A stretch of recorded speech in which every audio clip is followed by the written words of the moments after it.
SDP VIP, the Steve Dangle Podcast, with your hosts, Steve Dangle, Adam Wilde, and Jesse Blake. And Chris Johnston.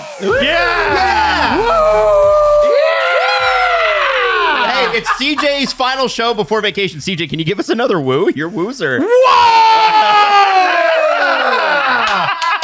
We're trading Crosby today. He's gone. Summer vacation, Steve. Yeah, let's go. You know what? I mean, it is CJ's last show before vacation. So CJ, before we really get into the hockey side of this and you know, recapping the last couple of weeks, first off, you did just do a CJ show with Julian, in which Julian, I believe, got emotional. It's probably because he's been partying all weekend at the Stampede, hasn't had a lot of sleep, and is feeling, you know. He's in his feelings. He's in his feelings. And I heard it was quite touching and sweet. It was nice. Yeah. I mean, I guess, you know, everyone's brains work differently. I think for him, he's just like, this is the end of something. It's the end of season 3 of our show. But I'm also like, dude, we're just going to be texting like in 20 minutes. Yeah, our group chat, no matter what, is always going. Right. And we have committed to coming back for some episodes in August. So it's like, we might be doing this in 3 weeks. Like, I don't know if we need like big emotional speeches. Like, it's like, we'll just be back on August 2nd. I think every season finale, though, needs some sort of send-off. And that's what it essentially is, a season finale. Yeah, and I'm not making fun of Julian. I didn't expect it. He caught me off guard. I was like, I didn't come here this morning expecting to be a little emotional. He is he's about the warmest guy when you meet him. And he's what I would call a person with emotional depth. And I think that's one of the biggest compliments I can give as a person. He feels things, he sees things, he's empathetic. And I'm not surprised that he came out that way. And I think that's lovely. And I can't wait to listen to it. He didn't put that in the rundown like teary-eyed goodbye. No, he didn't. I didn't know that was coming. Now, what is on the docket for vacation, CJ? Like, what do you do in the summer? Other than hang at LeBrun's cottage? I haven't been to LeBrun's cottage. Oh, you haven't been this to summer. I was invited. I actually can't go because I'm heading to Europe. So there is Fantastic. There's a TSN get together at LeBrun's cottage this week, but I can't make it because I have other plans. Because you're flying. Are we allowed to ask where, or are you just going to kind of hide? I mean, you can ask where. I don't know. I'm going to Amsterdam this week. Right. I've never been. Steve's been. Steve got high in Amsterdam. Is he? Yeah. Thing is like I really don't touch the drugs. You don't do the drugs? But I don't know if maybe I'll... Except for at Flames games. Oh, yeah. That is the last time. Yeah. That is the last time. Like, we like just totally freaking out in the Saddle Dome is...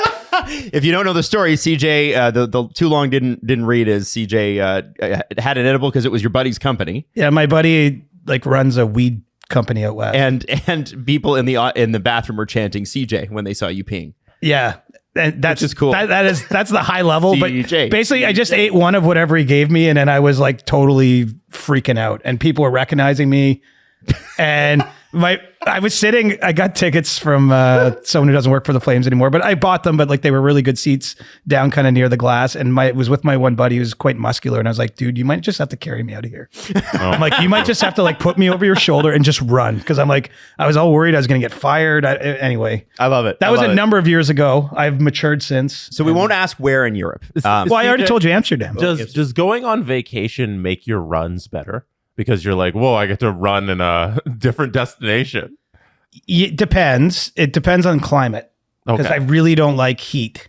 Oh, you don't? So when you were like for running, I don't mind heat for chilling out on a patio. So when you were in Florida for the Stanley Cup final and you got to do everybody doesn't know, CJ has a run streak going over 3 years now. I passed 4 years in April. 4 years in April. Wow. Everyday run streak. 4 years. When you're in Florida for the Stanley Cup final and you got to do your run in the morning, you go, I assume, super early to beat the heat. And it still sucked. It was unpleasant. Damn. That is wild. Favorite running city in the NHL? Oh. I think I know this one for him. I have one in my head. There's not only one though. Boston is hard to beat. That's the one I was going to say. Boston is hard to beat. I mean, it's obviously the Boston Marathon is the most famous running race in the world. They got the Charles River, I think it's a Charles, right through it. Yeah, I don't know. And it's amazing. And you go out there and there's just like, I know how Zdeno Chara is a machine, but like it's an inspiring run city because you're just on these paths and like everybody is fitter than you and faster than you. And so like I feel like if you were running there every day, it just would like push you to keep going and going and going. Right. So Boston's one. Give us the West Coast. Can you give us a West Coast? Oh, Vancouver is amazing run city. Yeah. Do you know what? Underrated run city is Edmonton. Really? They have a river valley there that like seriously It's big. It's the only good thing that happened to me the whole pandemic, but I spent a month in Edmonton and found that running route there. Yeah, because you were there for the bubble. I was there for the bubble for like a Yeah. month, just running through the trees, and it's so like idyllic, and it's not what people's view of Edmonton is if they haven't been there before. Wow. Okay. But I mean, I'm not saying Edmonton's my favorite, but it's a underrated running city. I think Edmontonians will like to hear that because there's been nothing but. It's funny. They go to the Game 7 of the Stanley Cup Finals, and all anybody wants to talk about after that is Leon Draisaitl and leaving. And, you know, I know that Edmonton... You may not have noticed this, but the day after the series ended, I dropped an article on that. I might have contributed to that. I think you're definitely a part of it. So it's nice that you kind of get to even out Canadian media. Do you want to know a dirty secret? So when you go into a night where the cup can end, everyone has a plan, right? Like everyone who's covering that game, it's like, if the Oilers lose tonight, this is what CJ's doing. You know, I was with Pierre LeBrun, Mike Russo, Daniel Nugent-Bowman. Like everyone has an assignment. So I had the assignment, Oilers lose, Leon. What happens next for Leon Draisaitl for like 10 days? Because that series could have ended in a sweep, right? Yeah. So I had a lot of time to marinate and talk to people about that one. But yeah, dropped it the morning after Game 7. You know, it's funny. Every time we do this episode with CJ every year, Every we've had you know, and normally we do two of them. We do one in April when the Leafs are out. the autopsy. Hey, they got to May this year. They got to May this year. They did, and last year too.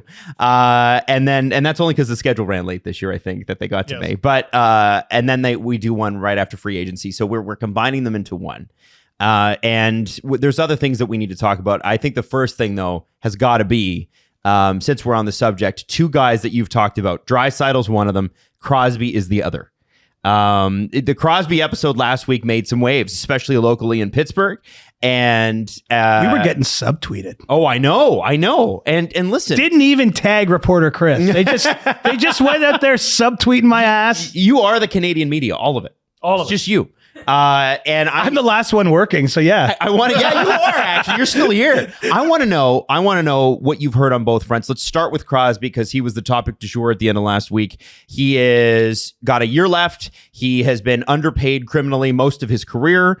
All of his career, I would think. Yep. Oh yeah, and he was entry level deal too to start. And so his opinion is, I'm not leaving money on the table anymore. I don't know if it's that, but I do think he's been superstitious with this $8.7 million, and he's lost his superstition. Right. Unless he always signed for like $10,087,000 or $10.87 million. Oh, I'm not saying, I don't know if that'll be the case. Right. But, yeah, he's not going to make $8.7 million after making it for 17 straight years. Mm-hmm. What was his number in junior? Was it 87? You could put that in there. I don't know once, but early in his career, so his first deal out of entry level was a 5-year deal at $8.7 million. Which, because that was pre the current structure, right? How did he get a 5-year deal out of entry level? You're allowed to do that. Oh, out of entry level. So his second contract was $8.7 million. And I remember asking his agent, you know, because that was one of the first. Keep in mind, the salary cap system was new then. Mm-hmm. Like he was literally born into the salary cap system when he came into the league. And I remember asking his agent about the number. He said, hopefully he switches to 13 by the next deal. It was a joke, but he was thinking like it won't be 8.7. But then lo and behold, you know, years later, he did a 12-year deal averaging $8.7 million. Although it was heavily front-loaded.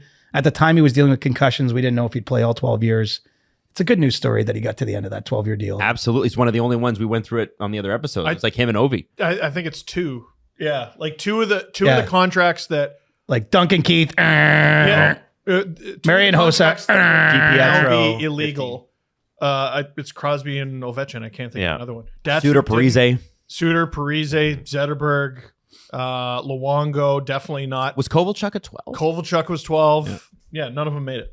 Like even close. Not even No. Like Kovalchuk, did he play like 6 of the years or something? Like I feel like he's been gone for a long time. He has been. Man, I keep looking at his summer is a great time for just dicking around on Hockey DB. And I look at his totals and I'm like, he could have been an all-time great if he just stopped leaving the NHL. But he was pretty good in his prime. And then the other problem is he played in Atlanta for a lot of years when they were kind of a forgotten franchise. So you know, with Crosby now, because these things can change day to day, week to week. Where do they stand? Well, it sounds like they're close, you know, and my colleague at The Athletic, Rob Rossi, is reported on this today. And you know, look, they must not like even the speculation that we had. And it was really more a discussion than speculation. But, all I was basically doing is like looking at a clock and going, hey, wait a minute. This guy could have signed on July 1st, and here it is, July 3rd, 4th, 5th, 6th. Now we're out to July 8th, and he hasn't. Does that suggest there was a hiccup? No, I think it was more Crosby being willing to say, like, okay, deal with free agency, deal with. They sure did. They sure did a lot. But you handle that sort of pressing business, which, obviously in the NHL, that it's tied to the calendar. Almost all the signings happened on July 1st. Mm-hmm. Like if you slept through July 1st as a GM, I got bad news for you. Mm-hmm. There's not much left for you to do. Yeah. And so I think it was really more just take your time and do this. It's still, I do sense, how do I put this? I just want to make sure I get my words out right. It's difficult to age with a team, right? Sure. Like all things being equal. Obviously, we all, like, you don't need to know Sidney Crosby. You don't need to know Kyle Dubas to know that he would want to be a Penguin forever. You've come this far with that organization. You've meant this much. I mean, Sidney Crosby and Evgeny Malkin put 3 banners in the top of the stadium. Lemieux only did 2 with his group. Like, I'm just saying, like, these are all-time franchise legends. Lemieux's got a nice statue outside of the Consol Energy Center in downtown Pittsburgh. There's going to be... It's not PPG Paints anymore? I can't remember. Did I get it wrong? No, I don't know. I mixed them I know up. it was PPG Paints, but it doesn't matter. Permanis Arena. Okay, there you go. Keep going. Sorry, I was maybe that's the old name. Oh man, yeah. No, I'm dating myself here. All right, Igloo. the build. Yes, the new Igloo. It's currently PPG. It used to be Consol Energy. Yeah. Yes, it did. Yeah. Okay, all right. There you Goodness. Yeah, listen, that's one Very of the important arenas stuff. I actually Get know. the sponsor right. It's important. Anyway, sorry, continue. I was just being a dick. Well, don't even ask me what the building's name in Florida because that has had so many names. Insurance? It's an insurance company? Isn't it FLA Live? That used to be FLA Live. Now it was Emerald Bank this year. Oh. It was once known as like the National Car Rental Center or something. Oh. Anyway, it's had 1,000 freaking names, that building in Sunrise. Well, they're like LeBron. They like 1-year deals. Prove it deals. There you go. So prove it to us, PPG Paints. So what's the plan? Because if let's say Crosby signs for 2 more years because he's got another year left in this. The rumor, I bet he'll sign 3. What Rob Rossi wrote in The Athletic is a deal within a range of 3 years and potentially an average annual value of $10 million was possible. So that's what they're speculating. which is still that's pretty good. Yes. Honestly, whatever he wants to sign for, you sign it. So then what's the plan? Like, are we going to watch? Because here's the thing. I don't see, we called the Metropolitan the Midtropolitan last year because it was really bad, except for 2 You guys teams. are hip, eh? Oh, we're Working Gen the Z. mid in. Yeah, it was bad. It was bad. And then, you got the Capitals making the playoffs and the, who fell out at the last? Philadelphia was in a playoff spot until like 3 weeks Islanders ago. snuck in. Yeah, like what is the Penguins' plan to surpass these guys by adding Matt Grzelcyk and Kevin Hayes? And I guess Michael Bunting at the trade deadline. Good pickup. They're trying to make the playoffs. Okay. But yeah, like it's not inspiring we can't sit here and credibly say they can win the Stanley Cup. No. A lot of things would have to go wrong with a lot of teams for that to become like a real... But can they make the playoffs? Yeah, Yes. definitely. If they fixed their power play and it was half decent last season, they would have been a playoff team, And I feel like there's an avenue to be a bottom seed in the East. But is that what you want to be? Is that what Sid wants to be? No, he wants to win the Stanley Cup. But like, here's the thing. It's like the devil and the angel on his shoulder, right? I think he more badly wants to be a Pittsburgh Penguin for life than Then he wants to win another cup or go to another team. to chase this guy again. Okay. And he's got 3 of them. And someone has told me that athletes are the last to know. So this isn't a comment specific to Sid, but he probably believes they can be a Stanley Cup team. Like he would probably, if he was in this room and maybe if the cameras weren't on, would try to give us reasons why we're wrong. And I like that. And I want obviously, that. we're sitting in downtown Toronto where the Stanley Cup, the only reason it's ever here is because it lives here. But like, we're a long way from competing to win a Stanley Cup. Like, what do us 4 schlubs know, really? But I mean, at the end of the day, it does not look likely for that team. You look at their birth certificates. I mean, Crosby had an amazing year and they still missed. Right? Does that mean if they commit to Crosby long term, which they should, Malcolm Letang, what's the future there? I would think that they all want to stay together. I mean, those three have played together more than any athletes in North American sports history. Wow. On any team. That's cool. Crazy. Like That's really cool. they are tied together. I mean, obviously they're three individuals with different choices to make. I mean, I can't say with certainty if it gets to the last year of one of their deals and they're like, we've missed the playoffs 4 years in a row, I want out. Like that could maybe happen.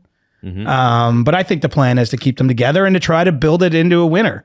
I think it's an impossible job. But that being said, I look at like what Washington did this offseason and I was like, to me, the Capitals look better on paper. Oh, yeah. They made bold choices, though. Yes, That's but the thing. Dubas is, listen, I'll give Dubas a lot of credit for a lot of things he's done, but it is not his MO to be bold and take risks like that. well, the Carlson trade was pretty bold. Yeah. It maybe didn't pay off. Yeah, and Well, maybe it will. He does that, once a team, right? So Leafs, it was Tavares, bang, and then just basically kick up your feet. Nibble around And the then, edges. Penguins, like, I don't know, does he have another Carlson in him? They're more than one Carlson away from being like relevant in the Stanley Cup picture. Right. I really did you guys see what Brian McClellan said after his series of Capitals moves? I meant to look up that press conference because you mentioned it last week. Yeah. And I forgot to do that. Well, sorry for anyone who's listening to the CJ show because there might be some crossover here, but that's what you're dealing with. I've only got one brain. But I will say this. He talked about that we have, like basically where we're at right now, we have to take some risks. Like he wasn't trying to claim, yes, this PLD trade is definitely a stroke of genius. But I think his thinking, what he would say if he spoke more than what he said at the press conference was, how many times can you get a 25, 26-year-old centerman for nothing? I mean, they cap dumped their goaltender, Darcy Kemper. Like they got him. Like yes, it's a risk because if he comes here and he's terrible, then we've got $8 million a year for the next 6 or 7 years on the books. But I think his thinking is it's all upside for them. When there's no acquisition costs and you're adding the kind of player that's impossible to trade for when they're playing well. Yeah. So I like the philosophy they took into this window, and I think like if you're Alex Ovechkin, I bet he's pumped. I bet he feels Oh, really yeah. good about that. No, but that's the point, Chris. That's is what that- Kyle Dubas has to do, though. Is what I'm saying is he has to mimic that idea. Is he up for that? Well, he's got no choice. Like he knew the assignment here. Yeah. He didn't like. Obviously, he signed a 7-year contract to Kyle Dubas when he took the job. He's there to see it through to the next. What happens next? But we're not at the next yet. And I know he's thinking about that a little bit. He trades Gensel and he's, he added prospects in that deal. He's made a few, trades to add picks. But they can't bottom out. Like there's just no world they can. I mean, they might do it by accident, but they can't do it on purpose. I don't know if they'll ever be able to do it by accident with the guys they have. Like Crosby and Letang, they would have to be hurt like for the whole season in order for that to happen. Well, I those think guys Chris alone. is probably talking about when they retire. Oh No, well, but I mean short term. Actually, I'm sorry. I'm saying they have to try to win. They have to make some bold trades. you don't retain those guys to lose.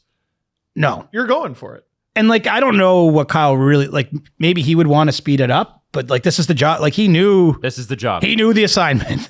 The assignment all along was, Fenway Sports Group, which owns the Penguins and numerous other sporting enterprises around the world, wants stars, wants to send these guys off the right way, wants to keep Sidney Crosby in the fold for all kinds of business reasons, in addition to the fact he sells tickets, man. Yeah. And Pittsburgh is a great market, but there's a history there when the team is not good that they almost went bankrupt, right?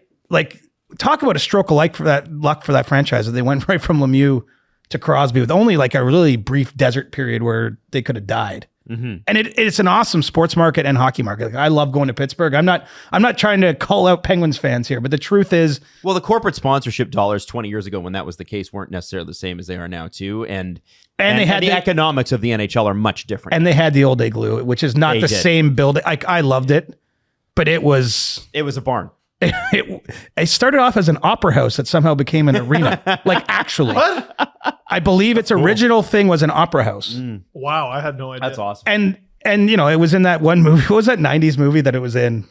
Oh, with An action movie. Jean-Claude Van Damme. Yeah, It was? Oh yeah, it was in an action movie because it had a retractable roof. Oh. It was never used for hockey, but when I think it was an opera venue, you could retract the roof. The acoustics in there must have been incredible. Yeah. It was. It was when it shook, you literally saw dust falling out of the ceiling. Oh, that's cool. That's but- kind of cool. I like that. And honestly, the bottom, every rink, obviously, generally is a circle or kind of a square. But it somehow the bottom of the igloo was it was like you were going through all these trap tunnels to who knows where. It was 1995's Sudden Death, where Jean-Claude Van Damme fought Iceberg, Yes. the penguin. And so it's anyway. amazing. So Nice. I love that building. Like I have good memories of going there. Like my first Stanley Cup final that I covered both ends was 2008. Mm-hmm. And like I remember being there in the cup final games. Like it was cool, but it was nowhere to make money. Like Right. this new building has all the suites and everything. Well that you situated need. too. Like it's in the Oh, I mean, it's right across the street from the old igloo. yeah. They turned the igloo into a parking lot, for goodness sake. I know. Don't they just do Paved do- paradise. Isn't that what happened to the Montreal Forum parking too? lot. They just wiped it out and Could have been a grocery store. No, the old Forum actually turned into a movie theater. oh, it did. Okay. But it's last time I was there, it was in like disrepair. But you could go in and like still see center ice. Like they had it marked, kind of like Maple Leaf Gardens is like aisle 20 in the Loblaws Yes, or near whatever. the tuna. They have There you the go. tuna there because it's supposed to look like a puck. Ah. Isn't that cool? Yeah, I thought that was neat. I wonder who decides that. Is it like the Loblaws manager is like, tuna will always be this aisle. This is the non-negotiables list for this store. I like that. I think that's cool. Yeah, you could also just put pucks there. Yeah. Not have like the single are we- stinkiest food. Are we at the Leafs portion of No, the we're not. podcast? We're going to drive. Did you know, by the way, Not did you know that you can go to the parking lot at Exhibition Stadium and see the bases where the original Blue Jay Stadium Yes. was? Yes, Yeah. yes, I did not yes. know that. You can do that, and Like there's a they're literally baseball- just in the middle of a parking lot and there's just like a base. And There's it's like, that there's was a baseball first base. stadium in Old Leslieville too, like an old baseball like 1880s baseball stadium, and they still have it marked where home plate was. I which is went kinda to that cool. stadium as a kid. The 1880s one. No, the Exhibition Stadium. And Like I was Chris. actually at the last ever rained out baseball game in Toronto because once the dome opened, there could They be don't no have rainouts. that. Oh, But yeah. Anyway, I'm sorry to hear that. it was Chef Boyardee So- Bat Day. So I know Jesse's chomping at the bit to get to Leafs, and I know a lot of people are. I just want to quickly update on Leon Sorry. Draisaitl here. Leon Draisaitl, Edmonton. What no numbers are you going to extension. wear in San Jose? What? Yeah. What do we think here? He's not going to San Jose. No, is he staying in Edmonton? I don't know. They don't know. They don't know. I don't know if he knows Does fully. Connor know? Maybe. If anyone would know, it might be Connor. Those No, guys does are. Connor know about himself? I don't think he's thinking about leaving. Okay. But he doesn't have to think about it yet. Because, like, two dominoes have to fall first, right? He just can't make a decision until next July 1st anyway. Right. Like, he couldn't sign a contract today if he wanted. He could say to the Oilers, I would sign a lifetime contract. They're not legally allowed to do it. And so this Draisaitl situation will play out in full or in part before that happens. And this is where I think it's interesting for the Oilers. And I think that there is some internally, I don't know if everybody's in full alignment on what to do. But if Leon comes back and says, I don't know if I want to sign a contract this summer, part of the debate, I believe, is we can't walk into free agency because then next summer when Connor's making his decision, it's potentially when Leon's walking out the door. Yes. Whereas if you make a trade, and this is still a big if, we're in hypothetical land, July 8th, just dreaming, 4 guys in shorts. It's true. Yeah. We all are wearing shorts. But I'm just saying that if they trade him this summer, theoretically, at least Connor would see what the world for a year looks like on the other side of Leon before he's making his decision. Right. And I'm not even saying it's a decision for Connor, but I guess it will be ultimately. But I don't think there's necessarily a threat of him leaving. It's not a direct threat. It's an indirect threat. It's like, it's the cascading, like what happens if Draisaitl leaves and the team doesn't look like it can win? Then I think it's a different conversation. Right. Well, I mean, if you do end up having to trade him, which I don't think they will, they would get a haul. They'd get a lot for him. Maybe. It'd be like Lendros Forsberg level, I would think. McDavid or Draisaitl? Draisaitl. I would think too, but he's 1 year left on his deal. Mm-hmm. Like, okay, for sure they're getting a lot. Don't get me wrong. But how many teams can line up and give you, in a cap world, I'm not sure you could do that unless you know he's signing an extension. Yeah, that's what I would think. And then his extension is going to be pricey. Like Yep. he has been, talking about criminally underpaid. What did yeah. you say? Five of the 7 seasons under this contract, he's had 100 points? Yes. That's just unbelievable. And Unbelievable. he signed at $8.5 million. Remember, a lot of people thought it was rich the day he I did. signed it. I certainly I thought did. Because he signed it a year before his entry level ended. So like it was sort of a 9-year agreement at the time. It just seemed like, wow. And people forget that his entry level didn't go great. Like he got sent back to junior and all that. And Yeah, but I mean, you're right. It it's didn't. the best deal Pete Chiarelli ever signed. Yeah. far and away. This is why I think, like, this is like I've come to think this way. If I was ever a GM, which is not going to be the case, unfortunately, Sorry. Maybe Jesse and I can be GMs, co-GMs somewhere. Yeah, we can run and a the team pizza together. box. Yeah, no, I think we do a great job. But I would be extending all the players with that level of talent early, because I just think you're more than likely to be proven right. And it's risky. Like, as much as you say, well, you got to wait and see what he is. It's like, by the time you see what he is, then you're paying him $10 million on that next deal instead of $8. Then you're the Leafs. Well, remember people. I'm not saying that, but you're saying that. People were groaning about Jack Hughes getting his deal. Right. That deal looks pretty damn good. Yes, and pretty immediately. Just maybe not the minute it was signed, but about 3 months later, you're like, oh, Yeah. good job, New Jersey. Even right? even with how bad the Senators were last year, Jake Sanderson's deal looks good. You know? Yes, Can't hate that. Both Buffalo and Ottawa have made a lot of those similar bets, and like, I like the bets. I know those teams haven't become what the fans would want them to be in the markets, but like, the reason I think they're good bets is because if they want to trade any of those players, I don't think they'd have any trouble. Yep. You know, any of the guys making about $8 million on 8-year deals, which is they both signed a couple players in that range. Like, I think if they ever want to trade them, those are positive trade assets. They're not, no team's looking at that like, oh, you overpaid him, now you're trying to dump him. Shopify is the global commerce platform that helps you sell at every stage of your business. We talk about this a lot. We use Shopify daily. If you've purchased SDPN merch, you've done it through the Shopify platform. Do I know anything about it? Not really. But I know that one day Jesse said, hey guys, I built SDPN.ca. We were like, no way, that's so cool. SDPNshop.ca. That's right. And then he's like, here, let me run you through it. And Steve and I were like, wow, it's the pandemic, and this is the coolest thing I've ever seen. I remember the Zoom meeting that we had on it. And anyway, Jesse, we've been running on that ever since. Have you ever had an issue? Never once has there ever been a problem because the site is built on Shopify. And listen, Perfect. I have an issue. I get so much stuff why, Steve? because it's not just that the products are good, but also like what a convenient platform to get them. Yeah, it's just so easy to navigate and everything's just right there because of Shopify. Shopify powers 10% of all e-commerce in North America, and Shopify's global force. How much? 10%. Wow. That's a lot of percentages. Imagine making 10% of the cap. It's a Leaf joke. You see. So sign up for just $1 a month. There's a trial period at shopify.com/SDP, all lowercase. Go to shopify.com/SDP now to grow your business, no matter what stage you're at. Shopify.com/ SDP. I think 10% of like 88 million is around like 11 point something. Oh, stop it. No, it's 8.8. So let's set the table with the Leafs because everybody wants to know. I made people wait because I wanted to make you wait. Sometimes you got to make people. You wanted to get people like 25-ish minutes in. Yeah, just get it. Now I'm making you wait. All right. Like you've worked up a sweat if you're listening to Absolutely. us on your walk. Like you're Yeah. out there. You listen, if you're Your on dog's done his business. Now we're getting down to business. Yeah. So here's what it is. I'm going to read some headlines for you. Nick Alberga tweeted these out, and I thought these were great. Maple Leafs leadership sets the tone for the franchise-defining offseason. Everything is on the table. Brendan Shanahan to remain as Maple Leafs president. Organization touts roster changes. Maple Leafs brass says, quote, everything must be on the table in order to improve.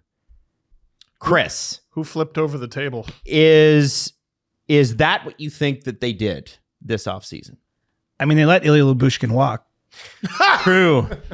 Damn. True. Big moves in Toronto. He's going to win the cup in Dallas. He is, Oh, yeah. Get the cup from Mason Marchman. Yeah. He's probably going to bring it back to Toronto like every other former. Isn't that mean? It's mean. They should stop doing that. especially when they're not from here. I love Phil it. Kessel's like, I'm partying in Toronto. I love it. I love it. I know. So, And they always bring it to a kid's hospital so you can't get mad. so And after that, it's Tyler Bertuzzi walks and they got a bunch of new D.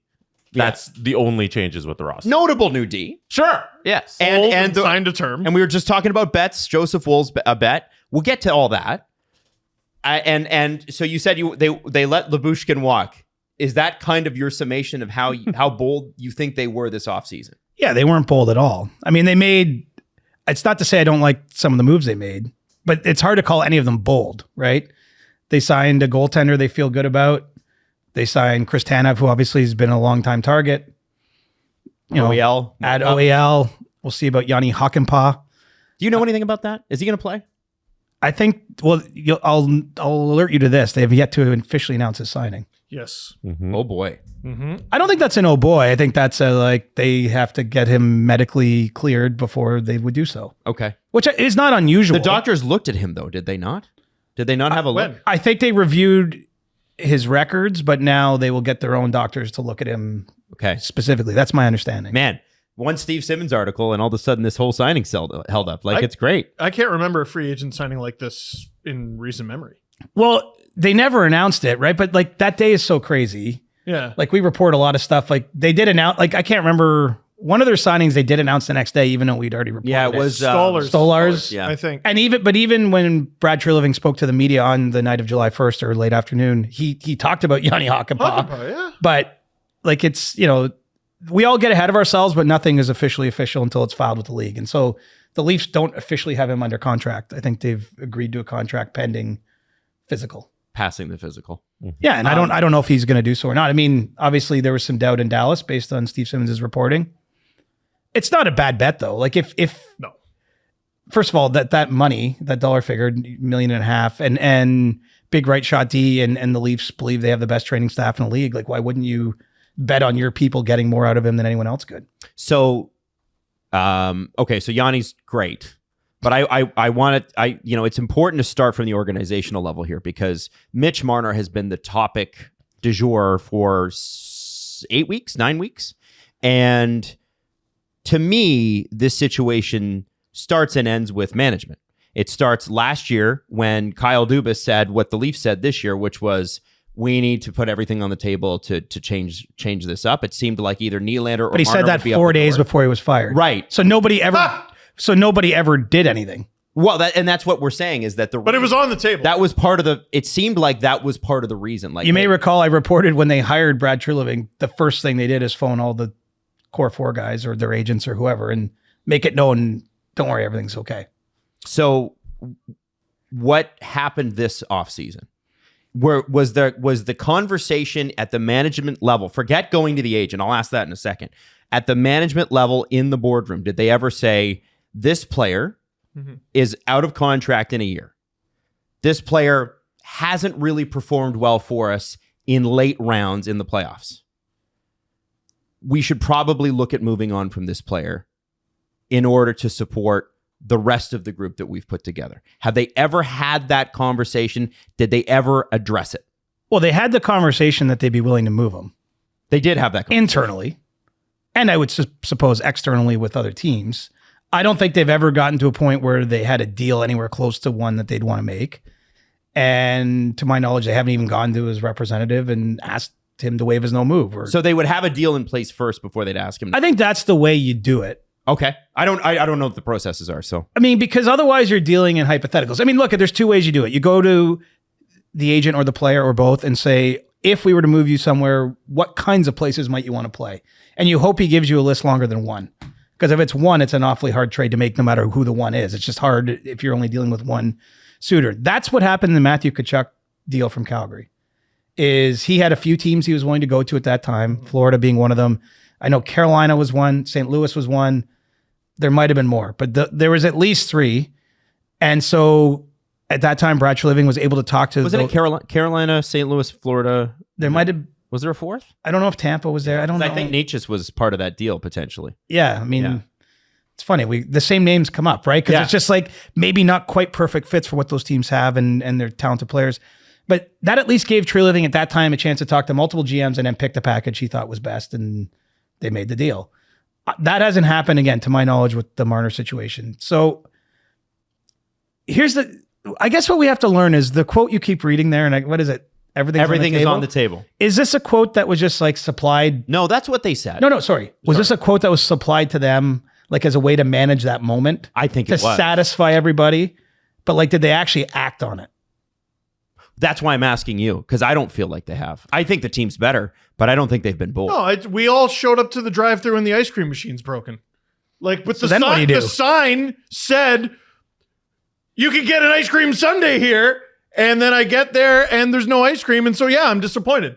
They said everything's on the table and then did nothing remotely sort of what the team needs to do.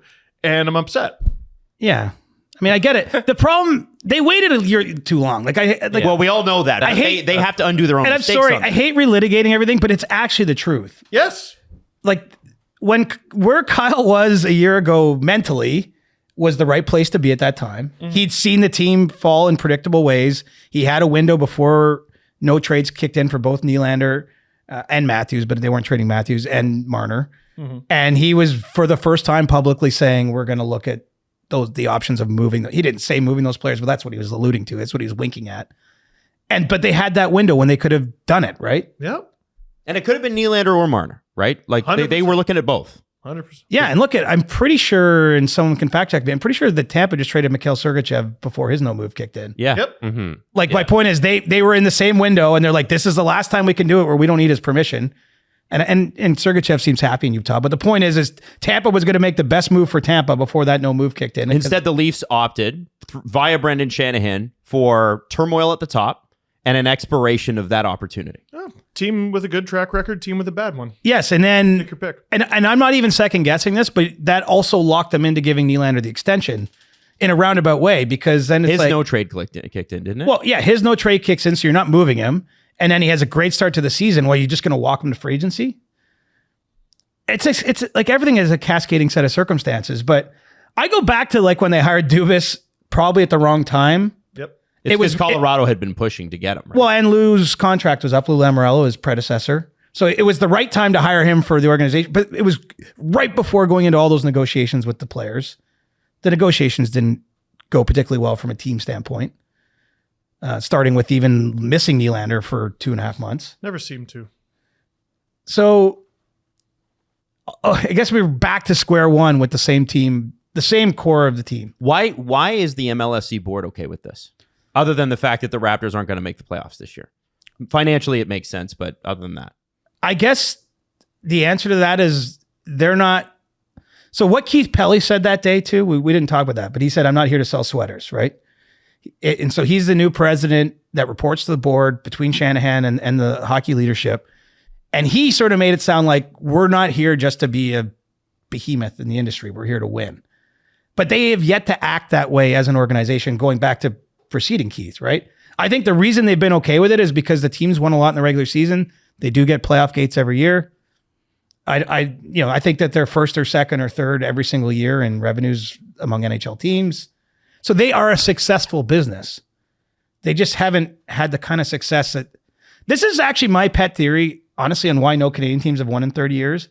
I think that like there's all kinds of factors layered into this, and each market's maybe a little different. But in general, like speaking high level, that these teams don't have to win a cup to be successful. No, they don't.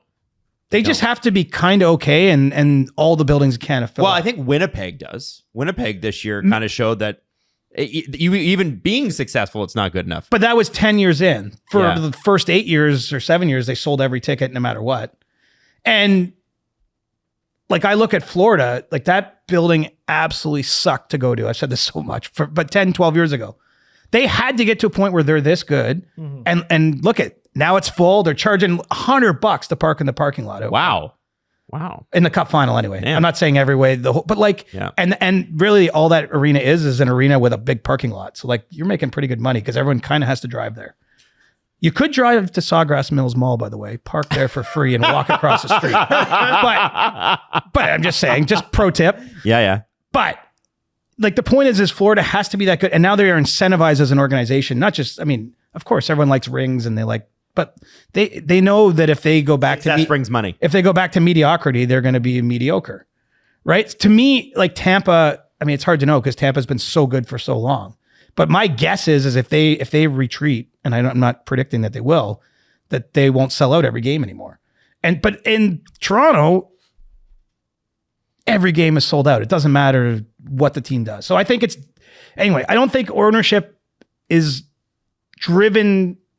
We have to see more of what Keith Pelly does. I'll put it that way. He was only hired in March, right? Yeah, but he's in charge, and I've worked under Keith Pelly, and I know how decisive he can be. You have, all four of us have, and I know that Keith Pelly not only likes to make decisions right away to change things up. He's well planned. He's well thought out. He's not a shoot from the hip guy.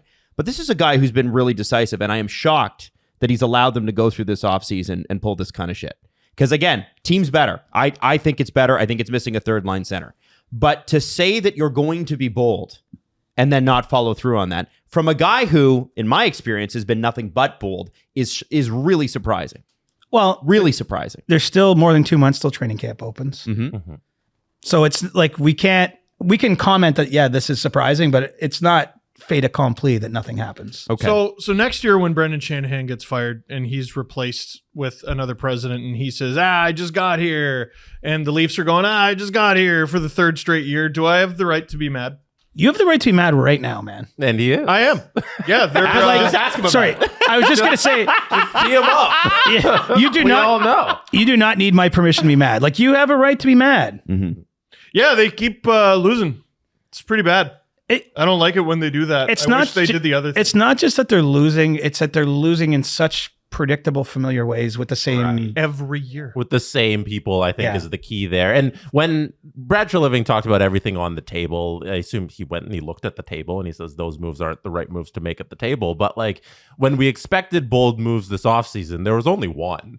Because you've laid it out a million times, Steve, in the way you formulate how the salary cap works. It was moving Mitch Marner to make a whole big change to the core. That's where you're wrong, Jesse. There were none. They didn't even go to Marner's representation. No, I mean, So like there were that none. was in terms of bold moves they could make. That was the only one that would have been acceptable if they had made that move. But like all we heard for months is it's in Mitch Marner's hands. It's in Mitch Marner's hands. They never put it in his hands. Right? They never gave him the opportunity to say no.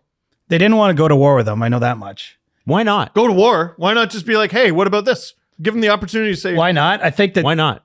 They wouldn't go to like I try to understand this.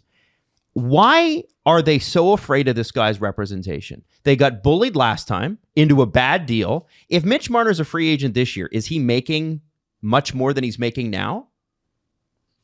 Guy's never had 100 points. Depends who he negotiates with. At 99. Never had 100. That's semantics. Did Medano hit 1,500 or did he hit 1,499? Yeah, but Okay. that's not the purpose of saying a guy is a 100-point know. player when a guy had 99. Okay, and then he got 94 and then 70 something and 80 something. This is not like, and it's again, I like Mitch Marner as a player. I enjoy watching him play. Well, I enjoy cheering for him. Jake Gensel, he's outperformed Jake Gensel consistently. Okay. Not in the playoffs, but across his career. And Jake Gensel got $9 million in Tampa. Okay.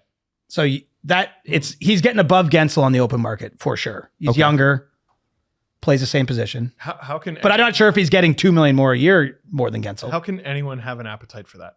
How can Sorry. anyone hear No, those so words this is a and be like, hypothetical oh, if good. he was on the Hypothetical. market. So Jake Gensel makes 9, and you're saying that you're not sure that Mitch Marner is worth $2 million more, which is what he currently makes more than Jake Gensel, or will make more than Jake Gensel when that extension kicks in. It just depends. But yeah, maybe Gensel took a small haircut in Tampa. To play for a team that has a tradition of winning. Yeah. Like maybe on the true open market, if Jake Gensel just went to the highest bidder, maybe he gets 9.5. I don't know that. Is the better comparison William Nylander, his teammate, who's had very similar not 100-point seasons, but last year was 98, and that extension was 11.5. I mean, Adam has already said Nylander's never had 100 points. He never has. yeah, he's never had 100 But points. He Nylander, had for me, 98. brings it in the playoffs. Nylander brings it in the playoffs does. every year. And I think it's not about Mitch Marner not trying. I don't think it's about He might be trying too hard. He might care too much a little But bit. I think it goes back to this. Some people's games lend themselves to the playoffs. I've never seen a perimeter player, and he's a perimeter player, and that works in the regular season. I've never seen a mostly perimeter player hack it in the playoffs and be an outstanding. Nobody's like, man, he won the Conn Smythe because he stayed to the outside. But I'll say this. It's not a fixed, like you don't have a fixed game. Like you can change your game. But he hasn't. Right. And they haven't asked him to. But I'm saying that So why are they so afraid of this guy? I don't think they're afraid of him or his representatives? I don't even think it's that. I think they're afraid of the market. They're afraid of, What are they afraid of? Why did they take the job? I don't know. I mean, like You take that job, you're afraid of the market. you'd You like should to be afraid say, of the market. you'd like to say they took the job to try to bring the Stanley Cup back to Toronto. Like like they got paid nicely and it's but a they don't cool wanna job. do- But beyond that, like They don't want to do the big and scary things that come with it. You think on my job interview at the zoo, I said I was afraid of animals? Right. I think Are you the allergic to them? idea there Yeah, is like- you can't do the deal just to do the deal. There also has to be a fair deal out there to make the deal. I don't think anybody would have been happy if they just did a deal and they lost it on the surface, and then you move forward and you're just crossing your fingers that maybe we win this deal that on the paper we lost. I feel like there had to be a dance partner for Brad Treliving. How would you feel if they traded him straight up for Martin Necas? Sounds great. That sounds great. Any chance? Really? Any dude, we because know we need the cap this space. group We need the cap doesn't space. work. Keep in mind, you have to sign Necas too. Yeah, but Necas isn't getting 11. No, but he might get 8. No, I don't- 12. Okay. No, 12. So you're in the camp of like anything works. Just do it. I'm not No, on that. I'm not in the camp of anything works. I'm in the camp of this doesn't work. What they're doing, what they're sticking to doesn't work. We know it doesn't work. They're spending over $7 million more on the exact same group of forwards they did last year, minus Tyler Bertuzzi. Maybe playoff Matthew Nyes returns in the regular season. Oh, that would be great. That'd be Maybe. great. But I get it. It's not changing vastly what the team is. What did you call their defeat at the hands of the Boston Bruins? The way that they lost. I can't remember, but It was a P word. Predictable. yeah. Dude, I was thinking much worse P words than that when you first said it. No. Did I say that? No. Peanuts. No, it's every year they lose identically. Identically. They had the common decency to spice it up last Do year. you remember that they had a lead in the third period? Of course I do. Of course I do. Very briefly. 3 straight playoff series against, or no, that's not true. 3 out of the 4 series against the Bruins since 2013, they have been down 3-1, come back from down 3-1, led in the third period, and lost. That's crazy. That's crazy. And then they had the common decency in 2019 to simply get their ass kicked. They lose the same way every year. That's why I'm like, you know what? Try it. Because if they get worse, oh well, at least we're no longer in purgatory. I'd almost rather be in hell. Because this purgatory is hell. You'd rather the team be worse because at least No, I'd rather the opportunity for them to be better. Yeah, but I'm just saying you'd rather the team, even if they ended up worse, you're just happy that it's different. Yes. Yeah, that's correct. That's all I was trying That's to say. it. You didn't have to yell at me. Here. This is. I always yell at you. That's my Yells job. at everybody. What are we new here? That's my job. It's like, Jesse, why'd you take the job? Adam, I'm sure was like, my friend yells. And you were like, and if you were like, well, yelling bothers me, then why did you take the job? They're afraid of the market. What the fuck are you doing in Toronto then? Don't you? They should go work in the real NHL, Chris. Go get an office in Hamilton. The real Leafs NHL. should move their office to Hamilton. They might win. They might win. If we're so big and scary here. Get here. I do CJ. think they overthink it at a certain organizational no level. Who's kidding. they? Who is they? they? New head coach. Everybody who's new ever GM. worked there. It's the same guy. It's the president. It's the president. So Chris, and I think what Steve is the feeling. I'm right. That a lot of people feel. I'm right. How are we to feel?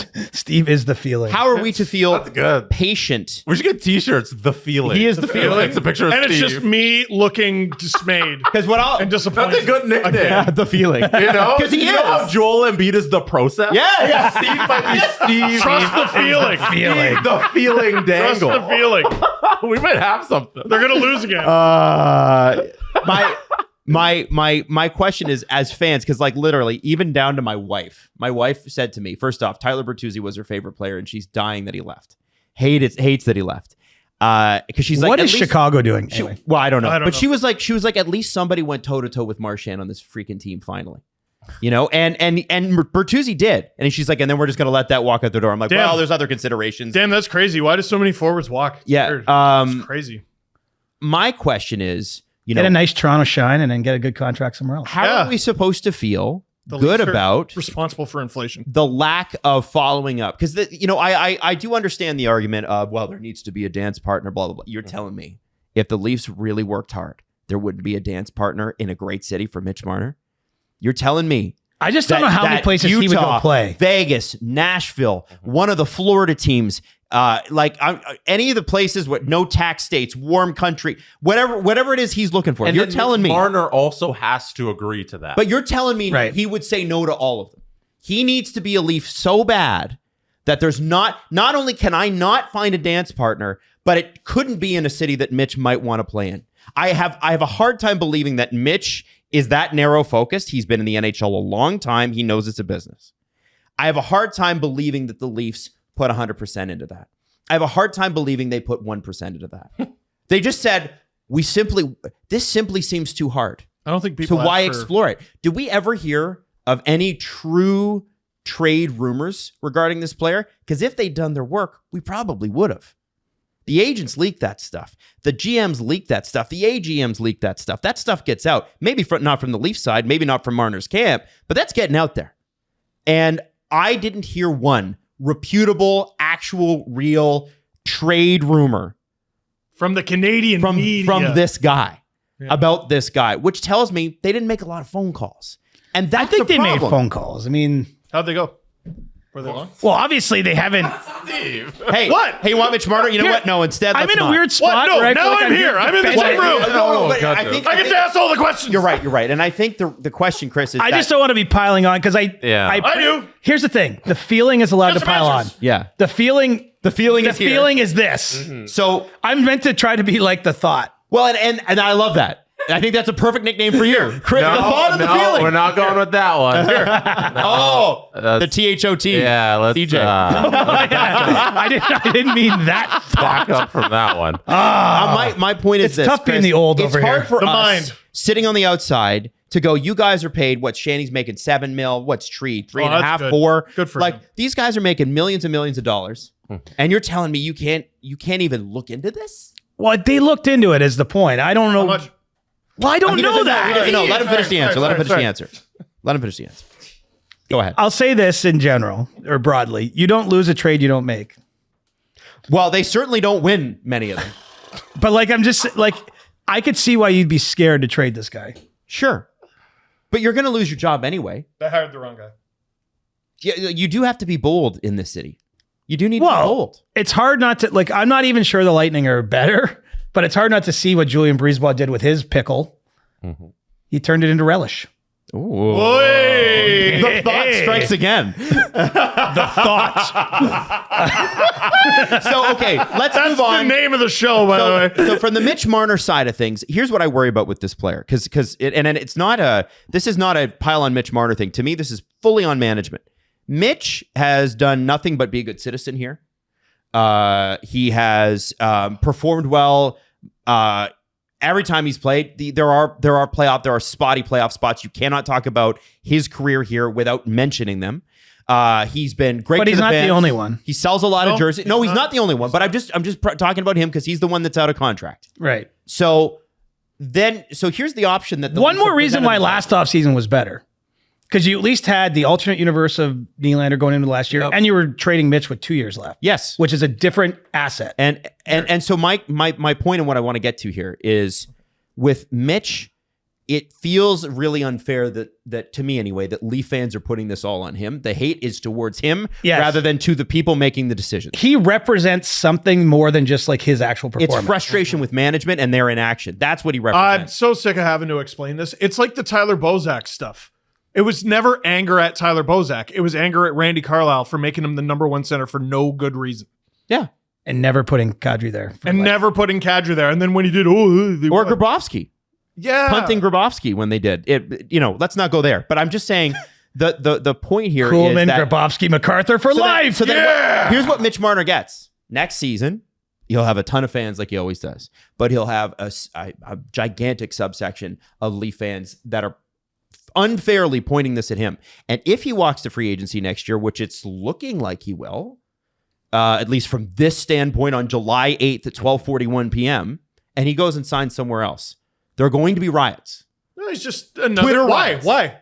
CJ, is that the most likely avenue? Like, how to next offseason when we're sitting here on July, what is it? 7th? July 8th today. 8th? Is that the most likely scenario where Mitch Marner played out the season, he signed somewhere else on July 1st? Or do you see an extension? It's probably slightly more likely he walks than signs an extension, but like not. But that can change. significantly so. That can Right. change. But if we were setting kind of like the betting lines now, the favorite would be walks as a free agent. Wow. And who could blame him? Then after I would all the shit he's been. Then I would say re-signed would be the next favorite. I don't know the exact percentages, and then trade probably. In season trades 3. So Yeah. more likely he walks somewhere that's not Toronto than stays in Toronto. Well, I'm just not sure they're going to give him the option to stay either. Like it's a so two-way you'd street. rather let him so walk he for would nothing play somewhere else than to trade him for some assets. He's going to have to. So he would play somewhere else then. One at a time. Sorry. You'd rather let him walk for nothing. This is at the end of intense. next season. Yeah. It is. You guys It's are an entire you guys are acting like CJ made these deals. No, Or but I didn't. It is CJ. He is the Leafs representative on Earth. No, I'm kidding. I am the thought. You are Adam. the thought. CJ the thought. So CJ, no, what's hard to understand is they don't want to make a trade that they'll lose, so they'll lose the guy to free agency more than likely. Yeah, JVR, Hyman. Like that seems a bit What's odd. the big deal? They do it all the time. That seems like an odd way to think about this. Well, Stamkos just walked to free agency. Yeah, but they did something about that. and by the way, What do you mean? Let's They be didn't honest, get anything Breezewell back. Wanted to get rid. He had his mind made up way early last summer that Stammer was leaving. Right, but he didn't trade him. He didn't get something back. No. Okay, yeah. So there's one, right? Like they usually And Stammer's get value for 33, their guys. 34? 33, 34. Yeah, how old's Marner? 27, 28? Yeah. Bit of a difference. It is. It is. But okay, so I know you guys want to yell more. No, I don't. But I will say this. So would you rather them re-sign him for $12 million right now? Absolutely. Extend him? Like that's I'm I'd not rather saying than be the bold team and make a move. Yes.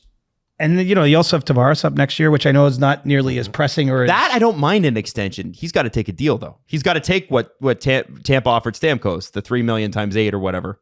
and I feel like He would. I don't know if it'll be 3 million times 8, but I feel like he would work with them. I don't know if they're going to work with him. Like I don't know how that's What going the to plan shake is. down. I like John. I like John a lot. And honestly, if he's not an $11 million player, you're going to watch him totally differently.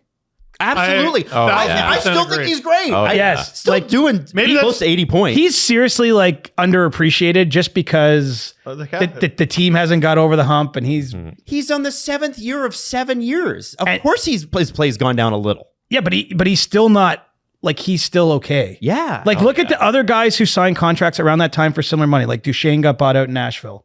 Like similar, like he didn't get to 11 million. I think he was 8 times 8. But like a lot of guys that were signed sort of late 20s on 7-8 year deals didn't get close to fulfilling them. No, he's been great. Yeah, and John Tavares was worth $11 million in every sense of the situation. He was Like, worth 13 according to San Jose. They offered him 13 times 7. I think he lived up to that contract in the beginning half of it, and then the second half was always going to play out like this. I got no problem. And with the I'll way tell you this, he's JT back on Team Canada's radar for these tournaments. That's Nice. amazing. Good for him. Like I'm talking sort of the Patrice Bergeron role of the More lessons learned. Let's go. 12th, 13th. No. I'm joking. Jeez. Everywhere I go, it's a grenade. Like every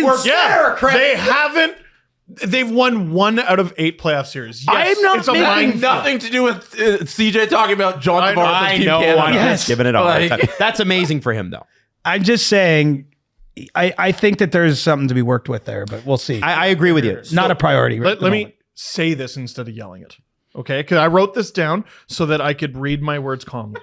Okay. You should have texted it to me ahead of time. Here, do you want to read it? And that way it comes out in a No, more you read it. succulent No, you voice? read it. You're the Okay. feeling. Okay. Feeling. Bring the feeling, Steve. Here's the feeling, man. The emotional time to break up the core 4 was 2021. The arguable time to break up the core 4 was 2022. The reasonable time to break up the core 4 was before June 30th, 2024. 2023. 2023, I screwed that up. And the core 4's point of no return was January 8th, 2024, the day Nylander extended. Define point of no return. I know it seems self-explanatory, but I actually don't follow. They slammed NMCs on 4 guys making double digits. Right.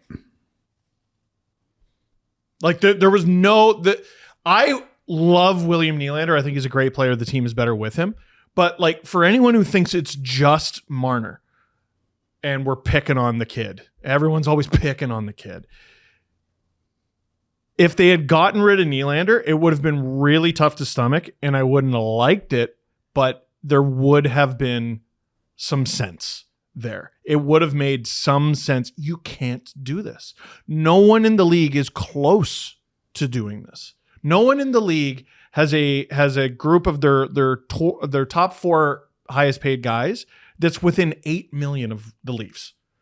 It's psychotic that they're still trying to do this. I agree. Like I was back to 2021 is Whoa, the hold first on. time Does the thought and the feeling agree? Yes. Damn. we found harmony. Oh. And there was peace. Sorry. But back to 2021 is when they should have done it. I think That was their window, 19, 20, and 21. And that was the they Tavares. got pretty bold that year, relatively speaking. Oh, Kyle Clifford. No, I'm kidding. No, but like, and look, it doesn't. They did. It's not about nitpicking the moves. It's just like you felt an urgency with their action that year. Yep. And then I'm not kidding. You can go back and watch it. It was still the Zoom era. Like the first second of that postmortem, which was like a day and a half after they cacked that series to Montreal. And like the first thing is like, nothing is changing. Nothing. Don't even ask. Like, Well, and I think it's too soon to say that though. Yeah, and that's And again, but I think isn't they're that- worried is about the message so much. They're worried about how we're all going to interpret it. It's like How about you just do stuff? the and react to actions it? are what really matter. Does Like, is MLSE afraid of the media? I don't know if they're afraid of the media or they're They afraid own of the media, by the way. But I think they own the biggest good media point. companies. I think they're afraid of the market and Right. the media like obviously distills information or whatever, disseminates it for the market. I think they're afraid of the way they've acted for a lot of years here. Like a lot of the stuff, like I don't want to get into all the behind the scenes stuff, but there's just like so much stuff that it feels like they blame the media for something. Right. Like So you could say that potentially there are some threads of thoughts or ethos in that organization that I think they perhaps out of waste touch. so much freaking energy trying to control it. Like messages and how things come out and all this. And it's just like, guys, Well, just do your business. Like be above us, rise above the fray say nothing. and win. And like have success. Like if you have success, every problem is solved. What was the reason for players like Marner?